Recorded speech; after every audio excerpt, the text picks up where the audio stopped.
Bwana asifiwe. The issue of marriage is very important. And the last time I was there, I told you it's one of the most important things for church. And I want to remind you. 3 reasons why marriage is important. Number 1, there is something called biological church growth. And the Muslims have taught us about it. They are saying that in about 30 years, actually less than, I think they say 25 years, the president of France will be an Arab. And they're not going to preach to the Frenchmen, just their children, and ensure they go to the mosque. Then the president will be French. So in any church that is serious about evangelism must be serious about marriage, so that we have biological church growth. Because the assumption is that in a couples meeting like this, parenting is well discussed. To show you that as a parent, your responsibility is not to produce a lawyer or an engineer, but to produce a Christian. If he happens to be a lawyer, that's okay. But the real responsibility for a parent, according to Deuteronomy chapter 6, is to produce a person with godly values. So you need then to understand, if God gives you children, that you are a failure of a marriage if those children do not grow in the fear of the Lord. Obviously, once they are adults, they can determine which way to go. But before they leave your home, they must be people brought up in the fear of the Lord. Not because you tell them to obey God, but because they can see the parents obeying God. That's why the topic of marriage is so important. Biological church growth. Number 2,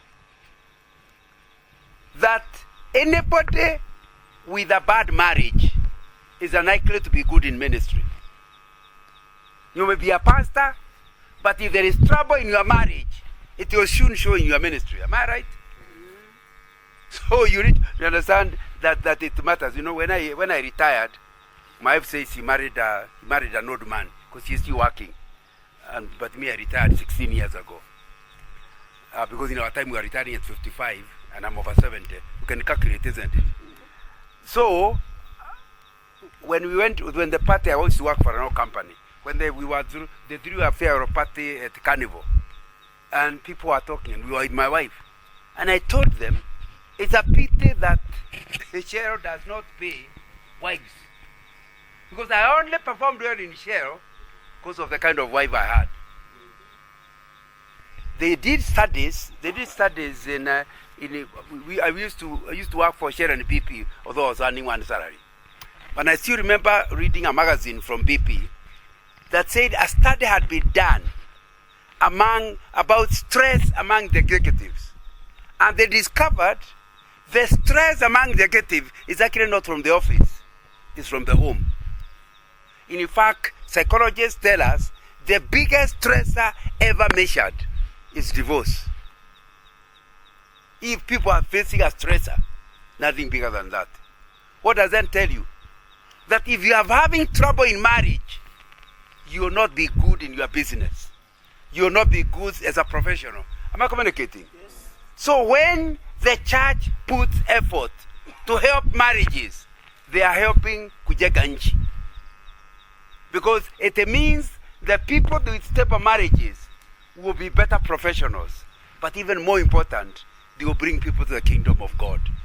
Now, not biological church growth, but out there, they will make an impact for the kingdom. Are we together?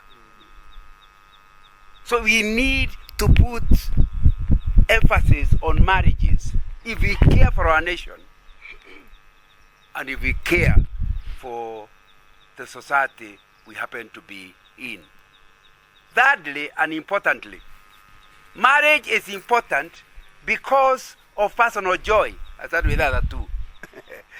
That people in the office can be telling you how wonderful you are, only for you to come home and your wife asks you, you think you're a man? Now, It doesn't matter how many men have told you how wonderful you are, or even women.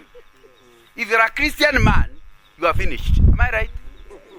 But to come home after stress in the office, serious stress in the office, and then you come home and you find a home where you are well received, all the stress is gone within an hour. Am I right? So for your personal, the selfish reason, you need a good marriage.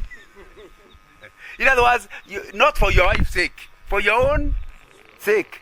When your wife is unhappy, you are just following. You know they say when you see somebody else's hair being cut, it starts making you sweat. Are we together? So if you come home and your wife is unhappy, prepare for an unhappy night. Am I right? And it's the same thing with husbands. So it means if you are able to talk about marriage, we are going to talk about contentment and satisfaction and a good life. It all starts from there. However, my wife has emphasized something very, very important. That the truth is, the real source of joy is knowing Christ. Because your wife can decide to just be difficult. Or is it your husband? Which one is it? Husband or wife? Husband. Whoever it is that to be difficult. Totally impossible to live with. But the moment you know Christ, He will give you a joy, according to Philippians chapter 4, a peace that surpasses all understanding. In other words, if people find you crying with the kind of wife they know you have, they understand. But when they come and find you joyful, that is joy beyond understanding. And it only comes when you, not us as a couple, you as a person, learns to know and depend on God. And so throughout this weekend, the one thing you must remember is what my wife has said in the introduction. Don't allow marriage to cheat you that because you're having a good marriage, you're okay. It is temporary and transitory. But when Christ is the one in charge, it does not happen to you. It does not matter what happened to your marriage. You will still be at peace. Peace beyond understanding. So that's very important for you to understand. So, and that's why we are beginning at the level of you must not seek happiness from a spouse. Because if you seek from her, she is already in trouble herself. How is she going to help you? So let her struggle with herself. And it's very important. I like somebody called Lawrence Crabb. My wife, when she was doing her master's, came with books which I read. I don't know, I read more than the student. But I keep quoting, and she says, even that one you read there? No. And I wasn't reading to do an exam. But Lawrence Crabb became one of my... She was doing something on counseling, and it was... Lawrence Crabb said something very important. He said, if you want a good marriage, two halves can't make a good marriage. Only two complete people. In other words, a complete man and a complete woman. What does complete mean? That they could still have been okay even without marriage. Are we together? So he says that can only happen when you discover a place to take your problem. Because you have your personal problems. Instead of bringing them to your spouse, take them to Jesus. And the moment you learn how to take your problem to Jesus, what you go to your wife for is to look after hers. Because you are not looking. She doesn't. You already knew in advance she can't take yours. So don't bother giving her yours. Give them to the Lord. The moment the Lord has taken them, you come free to serve. Can you imagine what will happen to marriage like that? When your husband no longer brings you problems because he has discovered where to take his problems. We are not saying he has no problems. We are saying he has discovered where to take our problems. And no, we are not even told to take them. You use very strong words. Cast all your problems, not upon your wife. but upon Christ, because he cares for you. So I thought that is something we need. So tonight we are talking about friendship. But the greater friendship you must look for is a friendship with Jesus. Because like Lawrence Crabb says, the moment you sort out your problems and you have friendship with Jesus, it will be much easier. That means you could come to your wife and she is, you can see from the beginning, she is lugubrious. Do you like big words? Do you know what lugubrious means? You know, lugubrious, 6 o'clock face. You know, 6 o'clock? Long face. And you have any, how are you? Now, you... What is likely to do is to cause you to also go to become lugubrious. But if you have taken your problem to the cross, you'll be at 2:45, smiling. You know, and you need to understand, a Christian's face should be permanently at 2:45. So when you come and the other person has 6 o'clock face and you are 2:45, they don't know how to deal with you, do they? Within no time, they'll start changing from 6 to 5 until they get 2:45. And that's very, very important. So I hope you understand that, because let's be clear. And I think I talked about it when I came to your church. There is no human being whom you marry and they are perfect. Because if they are perfect, they are angels. And human beings are not allowed to marry. In fact, we are told in heaven we shall be like angels. So you need to understand that if your wife has several disappointments, it's because she is human. You should have known that before you married her. But if you don't, now know that if she is human, she has weakness. You can keep cheating her, she is an angel. It's a lie. Now, the truth is, you cannot be married, even during honeymoon, you discover things you did not know. Am I right? Honeymoon, not 5 years, talking about 3 or 4 days, because we are not very rich enough to have 2 weeks. Now, and you discover that I didn't know that about her. So, learn that they are human, and because they are human, they will disappoint you. So when they disappoint you, it will still be disappointing, but not crushing. So we are talking about friendship. The dictionary defines a friend as a person, not necessarily a relation, who one knows and doesn't just know, likes, and we seem to want to help.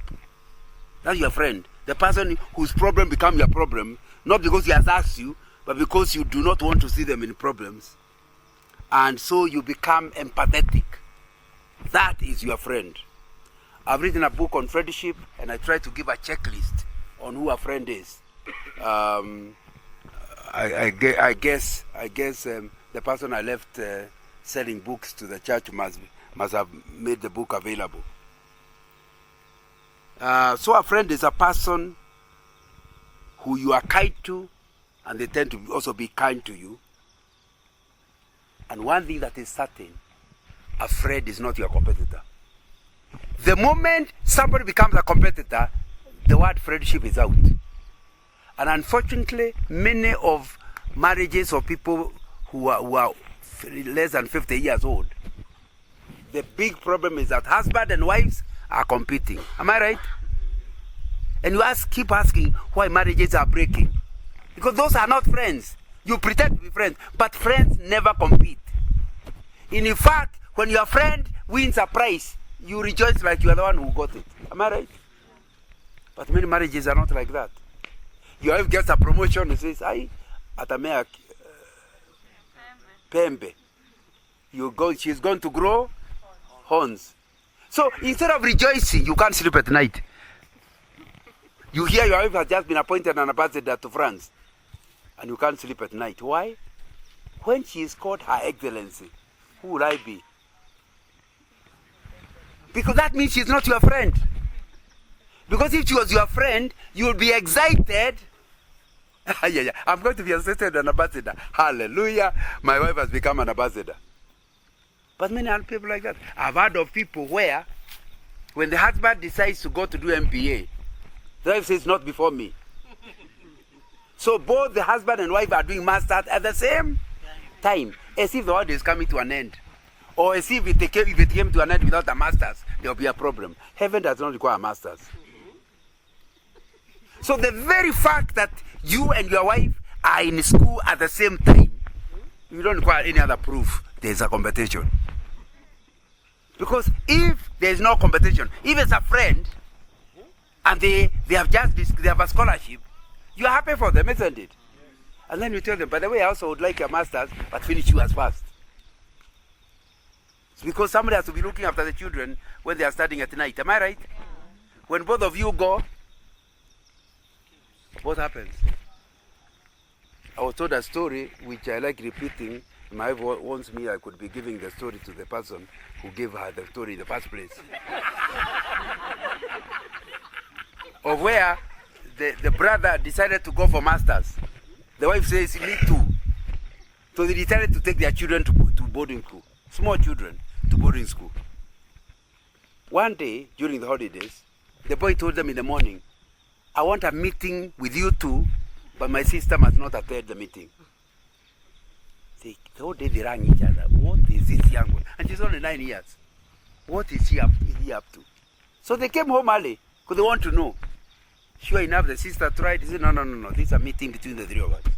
So they went to the parents' bedroom. And he says, why did you take me to boarding school? Oh, because we love you. And we are trying to improve in our careers so that by the time you're in university, we can pay your school fees. We are doing all this for you. He says, are you serious? Are you aware that my roommate is taking drugs? Might that be the reason you took me there so that I start taking drugs? If you didn't, why did you send me away from home? Why must you be away, both of you at the same time? You see, the 9-year-old had good questions. But what is really causing it? The fact that the wife cannot wait. Or is it, depending on who said first. And I may be talking about somebody seated here, isn't it? Marriage is not for competitors. Marriage is for friends. And once you are friends, one sign that you are friends is that you are happy when the other person does well. So when you feel like catching up with them, you want to. Now there is a problem. My wife taught in Moi Forces Academy just around the time of the coup. She was teaching 1982 coup. She moved away from school in 82. Earlier than 82, she was teaching at Moi Forces Academy, and the children were all, or 60, 70, 80% were all from the army. Children of the parents are in the army. And of course, even the wives of some of the wives who are teachers who are taken there. She told me something I never forgotten. If you are, for example, junior officer, you go to junior mess. Even your wife can only go to junior mess. The moment you are promoted, you go to senior mess. When you become a brigadier or something, you go to senior mess. Even your wife goes to the mess. And she told me, if you watch the military wives, they will even stop talking to each other. But these are teachers. But there's husbands that are promoted, but the wife feels so promoted, she can't talk to the other one. Now, you need to... Are you getting the point? Her husband's promotion is her promotion. Now, what about us? We are competing. You are not friends. Tonight's message is, if you want your marriage to destroy, start competing. It might not die now, but the beginning of the end has already come. The moment you sense there's a competition between us, you are not complementing each other, you are supplementing each other. To supplement means to replace, isn't it? To complement means give what you can, and I give what you can, let's get something better. So you need to, we are talking about what friendship is. It is certainly not competition. So, for that to happen, it's because you are what we call an intimate associate of one another. And we'll be coming back to that in a minute. In my book, Friendship by John Ng'ang'a, you'll notice I take time to define the opposite of a friend. Who is the opposite of a friend? An enemy. And I say, you need to know who an enemy is. Why? Because an enemy is a former friend. Anybody who has never been your friend can never become your enemy. You need to understand that when you go to your village and you arrive late at night and you have been dropped a matatu late, you are likely to start fearing the way home because you have enemies at home. There was a time I was in Amsterdam on a share course, but my daughter was doing German. So she said, no, even in Amsterdam, you can get the German book. I've been told is very good. So after the workshop, I had to go looking in bookshops for that book. Then I kept moving away from the hotel, and it's late. And it started getting late. And I said, hiya, I'm late in the middle of a city. I don't know. Then I remembered, nobody knows me here. I cannot have an enemy. I'm safe. Okay, the point. An enemy is a former friend. And that's why I'm told by the police, if a man dies, the first suspect is a wife. The first time it happened to a friend of mine, where the wife died, and he was coming home and found her shot dead near the home. He rushed her to Nairobi Hospital. And in Nairobi Hospital, she finally died. They are busy moving the body to the mortuary, whatever. And the police inspector came and said, by the way, when you finish, I would like to talk to you. But what? No, they just finished first. They took him and locked him up. And I said, how unfriendly. The children are left alone. That's when the police told me, there must be motive for every murder. And the one likely to have a motive is your former friend. And the deeper the friendship, the deeper the potential enmity. If you are just acquaintances, even the enmity will be acquaintance level. If it's a marriage and you become enemies, they are very serious enemies. So you need to understand, do not allow your friendship to cool because you are trying to promote an enemy. Am I communicating? Yes. So that's why you must work on your friendship. Having made it, you must stay with it.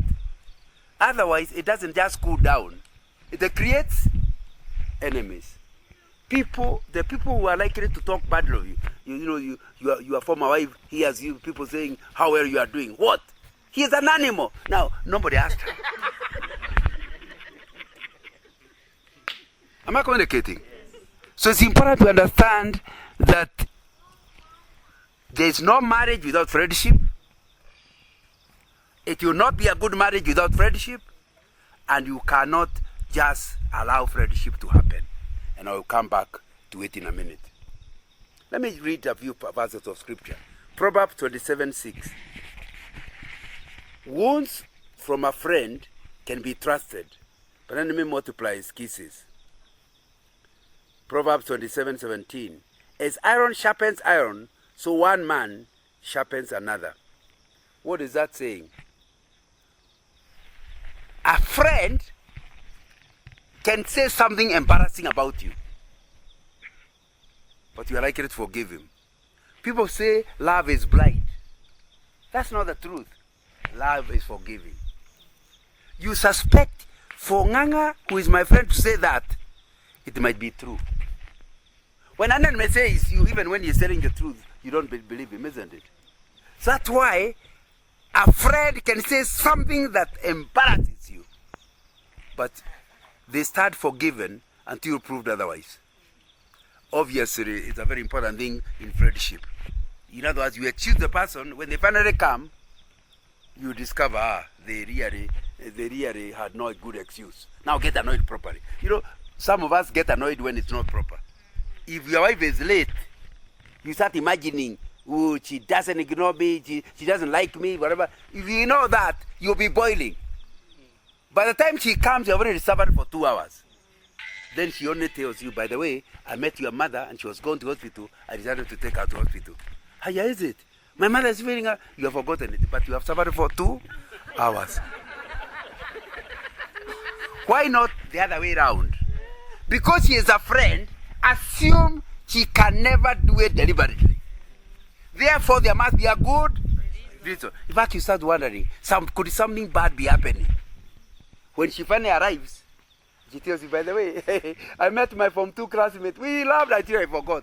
Now get annoyed properly. Then she'll apologize and to be shorter, isn't it? Yeah. So that's why friendship is so critical.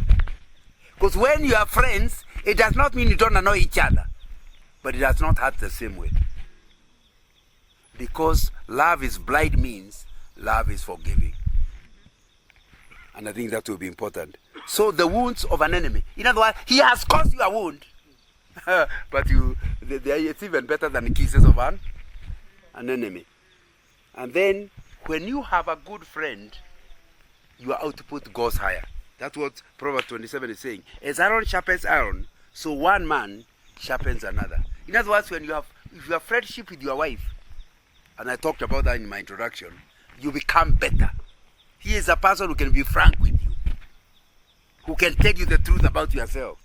And because you know they have your back, you will believe them. Therefore, you are likely to improve. And that's really what friendship is about. And that's why God created people to be friends in marriage. You know, marriage is not our idea. It's God's idea. You know that? Because He knew with a wife, you'll be a better man. With a husband, you'll be a better woman. We shall all be better people in ways when we live a life of loving and befriending one another. But let me admit, after spending all that time telling you how important friendship is, let me tell you, it's a very difficult thing. And I want to share a few reasons why. Number one, it is voluntary. So I cannot force Rebecca to be friends with me. She chooses whether to be or I can even kneel down. I can wash her. It doesn't matter what I do. If she chooses to not be a friend, she will not become a friend. That makes it very difficult for the one who is looking for a friend. You are trying to be friends with your wife, and the more you try, the harder it becomes. And that's the danger. Because if friendship is with a baby, it's much easier. You smile, the baby smiles. The baby is crying, then you throw them up, they stop crying. Am I right? Unfortunately, your wife is not a baby. Some of you receive my 2-minute meditation every morning. Am I right? Now, and I'm currently I'm in Genesis, and I'm talking about marriage. And this week I've been emphasizing, first of all, last week I dealt with only adults marry. So your wife cannot be a child. Because the Bible does not allow child marriages. It's a woman and a man who marry. Of course, for a man it's even clearer because they are told they must be old enough to be independent. For a man must live before, not after the wedding, but before. For this reason, a man shall, then the wedding follows. So I keep telling young girls, find out, has he left? He should not be telling you, I will leave after we marry. Because the word of God is saying he has left before marriage. So, and of course, this week I'm saying, what does leave mean?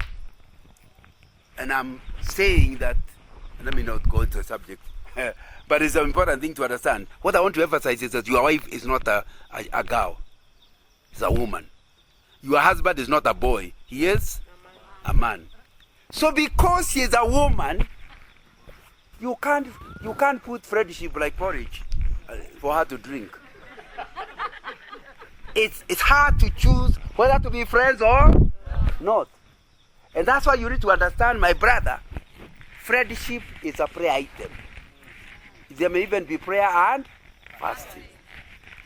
Because there's nothing you can do. Not that there's nothing you can do. There are many things you can do, but they might not work. And I'm talking to women here, isn't it? So my man, he is not lovable. I agree, isn't? Report him upstairs. God can handle him. So that's the first thing about friendship. I'm saying good marriages must have friendship. But friendship is difficult because it does not depend on you. depends on the other person. If it depends on you alone, you could just pour the friendship like you do with a baby. But you marry an adult. By the way, that's why it's not my topic tonight. That's why my first book on marriage is called Marriage, Christian or Traditional. Because in a traditional marriage, women are children. They never grow. In fact, in Kikuyu they say, in other words, an uncircumcised boy and the women are the same. That's Kikuyu chauvinism. I'm a Christian, not a Kikuyu. Now, so you need to understand. But I'm just trying to tell you. That's why a man stayed in Zingira. Women stayed here. Am I communicating? Because you didn't talk serious things with children. So women stayed with children. And there are some people, some seated here, who treat your wife in the same manner. There's no, in fact, your wife gets to hear from your brothers something you are doing. Because you talk to your brothers but don't talk to her. Forgetting you did not marry a child. You married a woman. Are we together? So, but that same reason is the reason why friendship becomes difficult, and means that you have to do whatever you can, but also seek God's intervention. Because power is tilted to the target of your friendship, not your side. Number two, why friendship is so difficult, even in marriage, but even other places. It is not automatic. You know, you wish it was automatic. I pronounce you husband and wife. Bah! You become friends. Doesn't happen like that. Doesn't happen like that. It is not automatic. In fact, it's not necessarily, your wife is not necessarily your friend. You can produce a marriage certificate to prove she's a wife. But friendship, many women are not friends with their husband. What is worse, in a traditional marriage, women are not supposed to be friends with their husbands. It's not expected. In fact, when you look for a strong friendship word, you don't use it for the opposite gender. Like if you are from Meru, a real close friend is called Mushoro wa Amara. You know, friend of the intestine.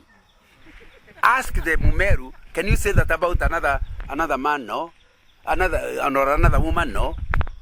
It is two men are the ones that are so close, they are Mushoro wa Amara.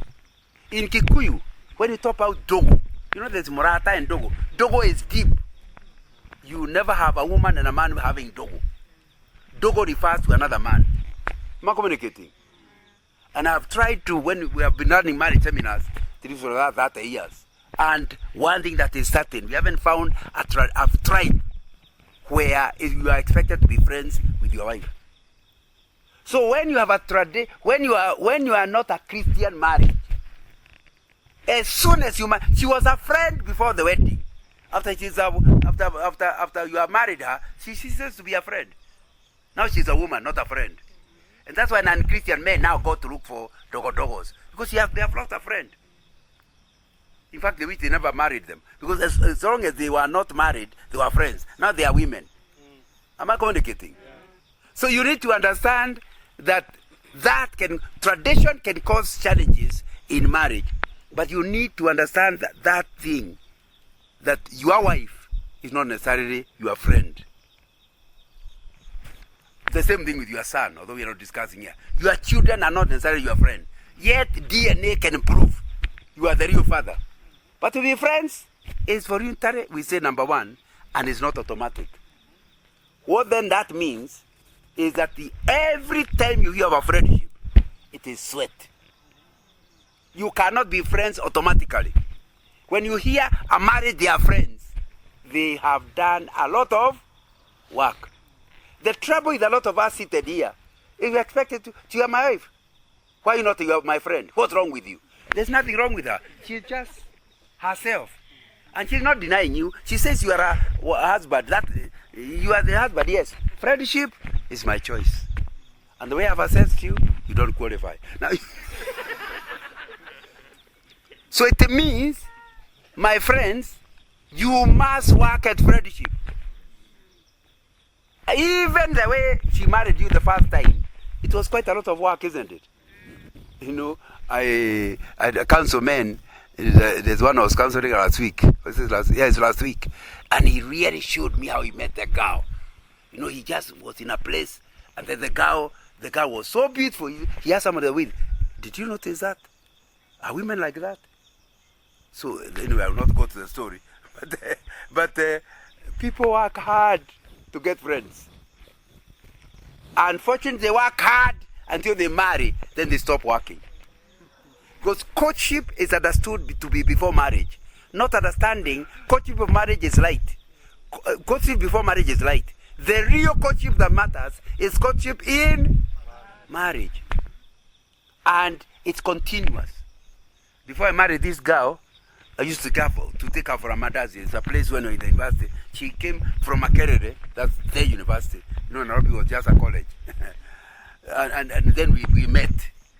And I used to take her to a place for, there was no mother's. I can't remember what we used to eat. But that's what we could afford. But after a number of years, you stop taking each other out. Am I right? After all, you are married. Then you are surprised friendship has died. Can't you remember how you made the friendship in the first place? How come now you don't take her out? And yet you have more money than then. The real thing is friendship died.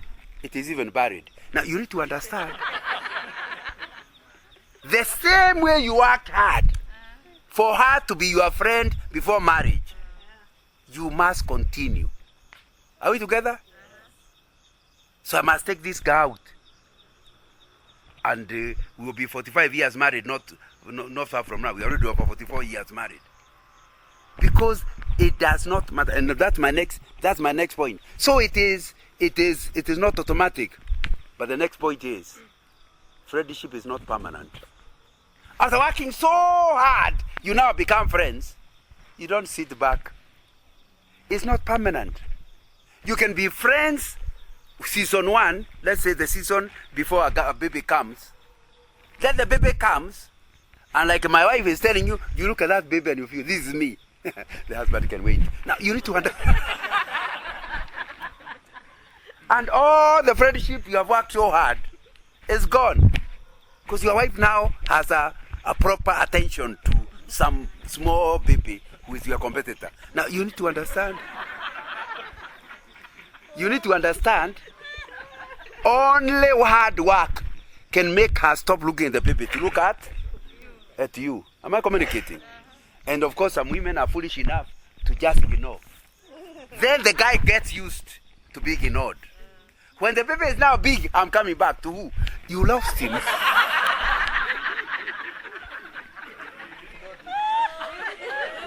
Am I communicating? So you need to understand, friendship is not permanent. The fact that, oh, we are so great friends, he took me. No, he did. What about now? And it's not what he does. What do you do? Because friendship, I have told you now, cannot be one-sided. It cannot be a man befriending. Even a woman must befriend. And you know that when you are in campus, you went to a girl, she made special tea in a flask waiting for you. Am I right? Yes. And they thought, hey, the way I get tea here, there must be a story. She may not talk, but the actions can show. How come now you are married for 10 years and she doesn't have a flask of tea? Because the friendship died. So you need to understand, there will be, and I'm telling you, marriage without friendship is a dead marriage. You need, and what I'm telling you, because it's not permanent, it means hard work. Because you would have assumed, you know, initially you think it's because of the children. I have to work hard to be noticed. Then one day, once you are our age of marriage, children left not recently, but some time back. Am I right? And you realize even now, we are just the two of us in the house. I still have to work very, very hard to be noticed. Now, you need to understand. You need to understand the hard work will go into old age. Are we together? And when I slack down, which I do once in a while, I can see things going south. And I know part of the reason is me. I'm not putting as much work as I should on this friendship. I can of course decide to ignore my side and say, but you did, which of course I'm tempted to do. And once I'll do. But when I'm now alone in my quiet time with the Lord, he says, okay, let's ignore that. What have you done yourself? And I realize, God, I plead guilty as charged. I'm not working hard on our friendship. So if you must understand that point, that friendship cannot be one side. Don't say, but he has not bought me. What have you done yourself? But she does not cook chapati, and she knows I like chapati. Now, what have you done on your side? That friendship, what friendship is all? So it's not permanent, and we must understand that. So yesterday's friend could be today's enemy. It's not permanent. My next point, which makes friendship difficult, is that it requires investment in a scarce resource called time. The language of love is time.